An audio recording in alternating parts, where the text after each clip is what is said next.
So today we're going to talk about the second of Shitu's extant poems. I think we can assume that he wrote more than two poems, but I believe these are the only two that we're aware of. And this one is called, as I sent the announcement out, "The Song of the Grass Roof Hermitage." And we will always be having screen shares available for things like this, but I am also attaching them to the announcement. So if you might just take a glance at the announcement every week so that you can see if there's something that is appended, and then if you want to, you can print it out for yourself, or just refer to it on your device. So as you can see, this is a short poem, and it was written toward the end of his very long life. He lived almost the whole 8th century, yes, in China. And apparently, once again, he had retreated from public life to live alone in the mountains. And so, okay, let's see. The first thing I want to say, we'll read this together in a minute, but I also want to make a little comment about this poem. And you might remember that when we started talking about Sandokai, I had read that the Sandokai is written where each line has only 4 characters. And so it's both visually, aesthetically attractive, as well as being intensely interesting in its content. So in the case of the Song of the Grass Root Hermitage, there are 7 characters in each line, and I only had this on Kindle, and so I could take a picture of it, or a screenshot. I think I just took a picture. So at least you'll be able to see what it looks like. So Kate, if you want to put up the Chinese version.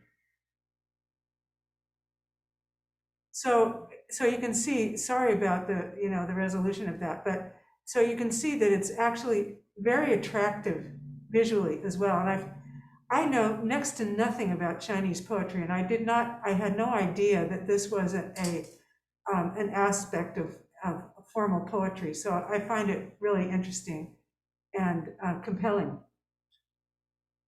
I'll just give you a minute to look at that. And if any of you guys can read that, I'd love to hear it in Chinese.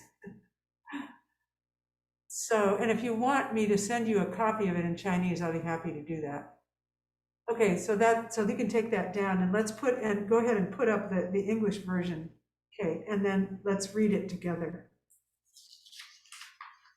And we'll read it, but I understand that it is chanted in several Zen centers in the Midwest, who sort of fell in love with it. And Valerie tells me that you can Google it and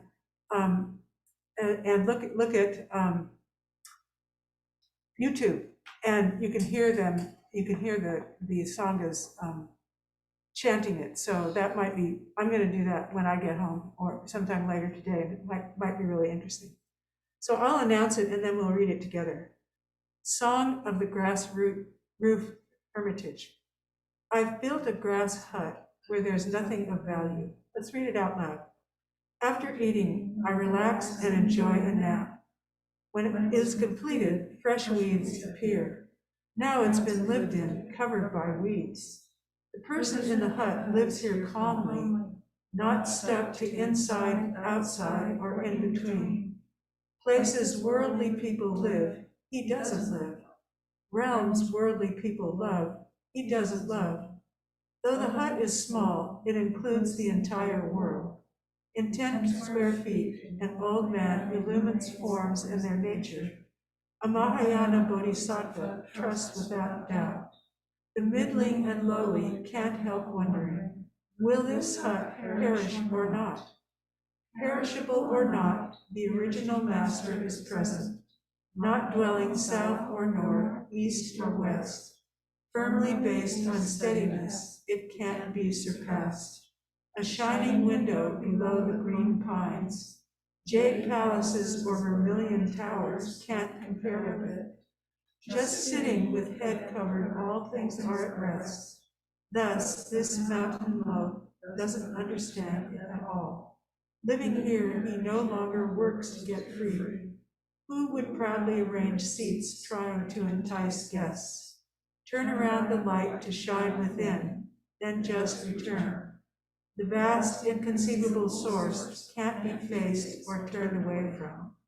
Meet the ancestral teachers, be familiar with their instruction. Bind grasses to build a hut and don't give up. Let go of hundreds of years and relax completely. Open your hands and walk, innocent. Thousands of words, myriad interpretations, are only to free you from obstructions. If you want to know the undying person in the hut, don't separate from this skin bag here and now. And I think that the translators made an effort, the translator made an effort to be as succinct as possible in each line to reflect that the 7-character pattern, although it can't be perfect in English because we have so many helper words. Still, it's an admirable effort. So I had never encountered this poem before reading it in the book that I'm following called Making Zen Your Own. And on the suggestion of our Dharma brother Chuck, who's with us today, I'm using a commentary on it by Ben Connolly, who's a Zen teacher and a Dharma heir in the Dainen Katagiri Roshi lineage. And Katagiri was a contemporary and colleague of Suzuki Roshi. Unlike the Sandokai, it presents a clear, helpful model of actual practice instead of the philosophical model of Zen in the Sandokai. And it was introduced to the West within our generation by Taigen Dan Layton, who is a Zen priest in the Suzuki Roshi lineage. And it's his translation that is up on the screen now and is followed by everyone in the Suzuki Roshi lineage, as far as I know. And I'm not aware of another translation, although undoubtedly there is one. And in the foreword to Connolly's book, Layton tells a story about Shitu, the author. And this is it, I'll read it to you. One of his main disciples, one of Shitu's main disciples, once asked him about the essential meaning of Buddhism, of Buddha Dharma. And Shitu responded, not to attain, not to know. The student then asked whether there was any other pivotal point. Sounds like the student, that wasn't very satisfactory to the student, that answer. And Shitu said, the wide sky does not obstruct the white clouds drifting. The answer of a poet. The flavor of Shitu's practice is not to worry about attainment or accomplishment, or even to know anything in the sense of even to know by study and intellection.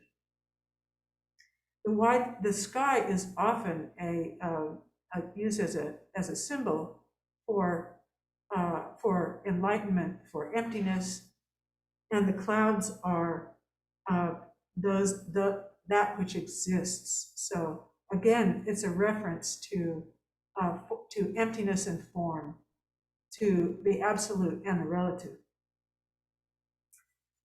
I think the contrast between the two poems is very interesting. The first poem being a sophisticated explication of Zen philosophy, and the second throwing out all the learning, right? Just throwing it right out of the window. But I wonder, does it take a lifetime of study and teaching to be able to live simply and to write poetry about it? So he's throwing it out, but there is something to throw out. It's not coming from a point of view of ignorance or a lack of wisdom. And I'm also reminded of Gandhi's Life of Simplicity about which it said that his simple life required 20 in staff.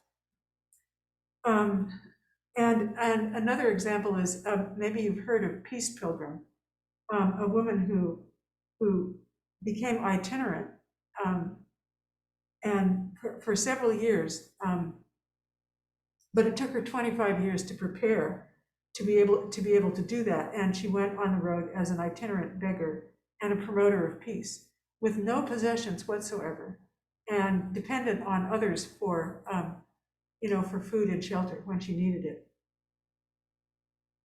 When simplicity is a choice, it seems to require a lot of help and a lot of preparation, because there's a lot to give up. And someone is preparing the food while the scholar writes a poem. So I think that's an important thing to remember. In ancient Buddhist practice, the monks were entirely dependent on lay people to feed them. That's not true in Zen, where when Zen moved to China, or became articulated in China, and monks lived together in monasteries, they farmed and grew and prepared their own food. I must say, sometimes I feel a little snarky about this idealization of simplicity. And maybe I'm envious of Shitu's simple life, because my life, as so many of ours, seems very complex. And so how is it possible to live a life of simplicity in the world? And maybe I think I'm incapable of living simply. I mean, so far I haven't been able to do it very well. And so my tendency is to be critical of simplicity, because I'm not very good at it. So sometimes I feel a bit resistant to the poem's message. But in any case, let's dive in and investigate the message in the imagery. And we won't be able to get very far today, so we may have another couple of sessions on this, because in Connolly's book, he gives a commentary line by line, and it's quite a lovely book. We'll read one of his other books later. So the first line, I've built a grass hut where there's nothing of value. And I kept trying to picture this grass hut in my mind. A grass hut, what does that look like? I was picturing a hut of grass clippings from lawn mowings, and wondering how in the world that could possibly work. I mean, I could see the grass blowing away, the moment he tried to pile it up. But of course, it must have been a large grass, like pampas grass, or probably bamboo, which is a type of grass. So bamboo and maybe mud to fill the cracks and keep out the wind and the rain. 10 feet square, with a door and a window on a mountain below some pine trees. Can you see it? So she too is living in this hut, alone, not in a monastery, and there's nothing of value to protect, and it could blow away at any time. Right away, he returns us to a contemplation of impermanence. Rather than having built a stone edifice that will last forever, he has decided to live in a house that's easily subject to destruction. And so really he's talking not just about the hut, but about himself and his own body. He's beginning to withdraw from the material world, the world that inevitably ends for each of us. And he's inviting us into that contemplation, the commitment to turn towards our own inevitable end, and the constant reality of the precariousness of life. And here is another quote from Connolly. Ascribing value is essentially the source of the suffering that the most basic teaching of Buddhism offers to transcend. we ascribe a positive value to something. Actually, we ascribe a value, either good, bad, or neutral, to every single experience. So we sense something, we have a sense experience, and our body, our even below consciousness, evaluates it as good, bad, or neutral. So we so we feel attached to it, if it's something, if it's a positive value, and when it's not there, we suffer. We ascribe a negative value to something else and feel aversion and suffer from the object's presence. So if you pay attention sometime in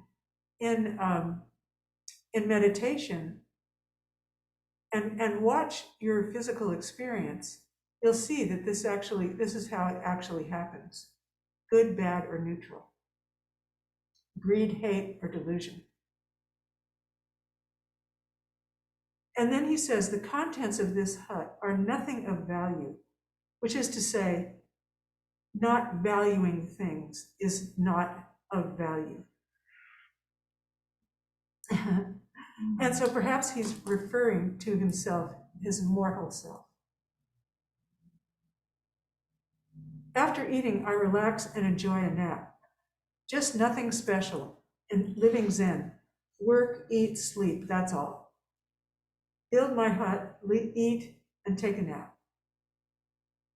It must be a beautiful, warm day. I suspect that this is a summer hut, and that maybe he doesn't stay on the mountain by himself in a grass hut in the winter. So yesterday, here in Oakhurst, I could imagine being in a grass hut on a warm day and taking a nap on the grass.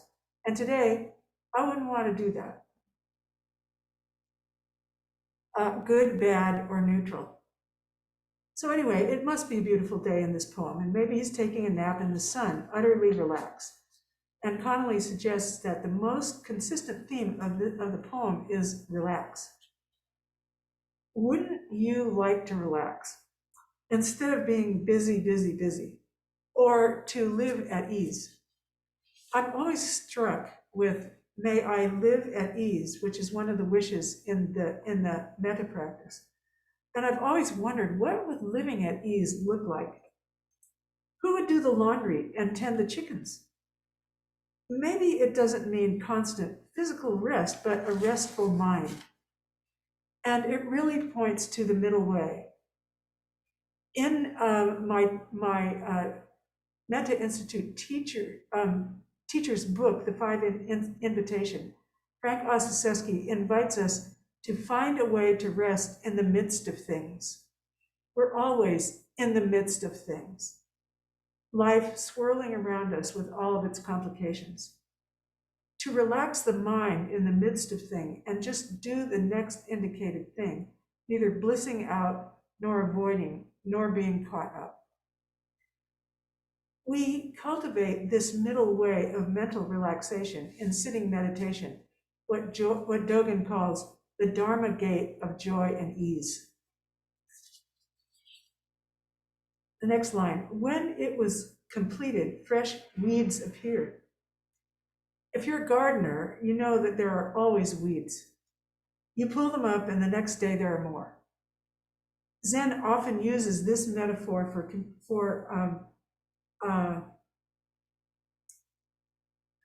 what was my point here? Uses this metaphor for the experience of life, I guess.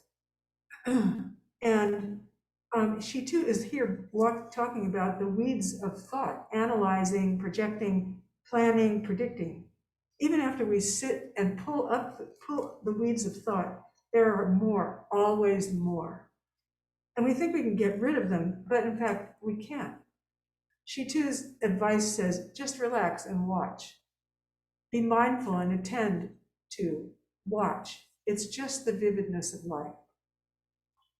And here's another quote from Connolly. Fresh weeds appear, this we can see, and our practice allows an opportunity to find balance in how we treat them. and balance in how we treat ourselves. First, this is his advice. The next line, now it's been lived in, covered by weeds.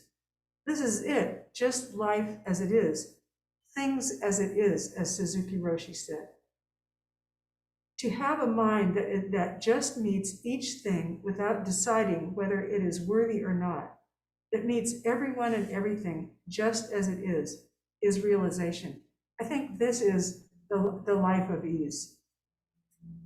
And to continue to quote Connolly, we're simply not caught by our suffering, in other words, the weeds, so that we may be available and helpful to all the world. And that means, paradoxically, turning toward the weeds and radically accepting them in awareness. Practice is about cultivating the capacity to alleviate suffering. There is no end point, just endlessly manifesting our vow to offer each moment to the well-being of all things. And this place of ease is how we first take care of ourself, of our own self. The person in the hut lives here calmly. And here she too has switched from the first person to the third. And he's now observing the inhabitant of the hut himself. He's observing himself, studying himself, as Dogen said later. Studying the self to forget the self, and to see it in relation to the scheme of things, in Ostaseski's words. Oh, I'm sorry, no, in Mary Oliver's phrase, moving to a state of calm abiding. And then the last sentence that I'll mention is not stuck to inside, outside, or in between. And he's telling us here not to get stuck on the meditation practice even, which is the inside, on the conventional way of living that causes suffering, which is the outside, or even enlightenment, which is the in-between. Just not to get stuck anywhere. And again, quoting, mindfulness practice gives our consciousness the ability to turn toward and see thoughts arising, to feel the alterations in our body, the tightening, the tensing, the suffering. By seeing these things without judging, we set them free, and then we are free with a little more lightness and a little less likelihood of being unkind to ourselves and those around us.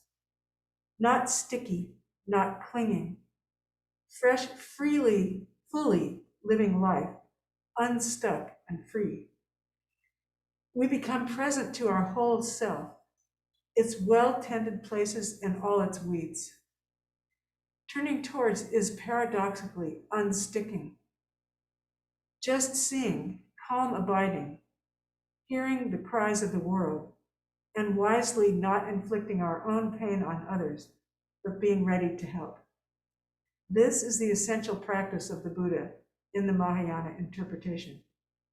Whatever we are doing, because awareness is stronger than suffering. To be continued.